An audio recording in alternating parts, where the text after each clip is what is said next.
കേരളത്തിൽ CPIM SDPI കൂട്ടുകെട്ടെന്ന് Congress നേതാവ് രമേശ് ചെന്നിത്തല.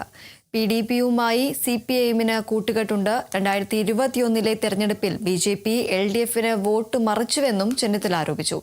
60 മണ്ഡലങ്ങളിൽ BJP LDFന് വേണ്ടി വോട്ട് മറിച്ചുവെന്നും രമേശ് ചെന്നിത്തലയുടെ ആരോപണം. 2026 അന്തർധാര ആവുമെന്നും രമേശ് ചെന്നിത്തല പറഞ്ഞു.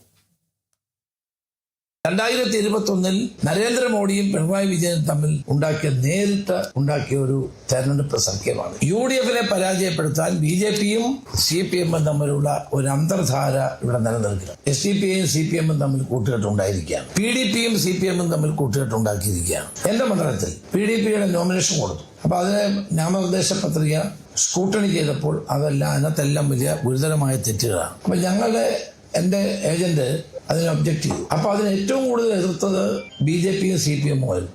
അത് തള്ളരുതെന്ന് പറഞ്ഞു. അപ്പൊ ഇവരൊക്കെ എവിടെയാണ് നിൽക്കുന്നത്? കേരളത്തിൽ SDPI പരസ്യമായിട്ട് പ്രഖ്യാപിച്ചല്ലോ, LDFന് പിന്തുണ പ്രഖ്യാപിച്ചു കഴിഞ്ഞു.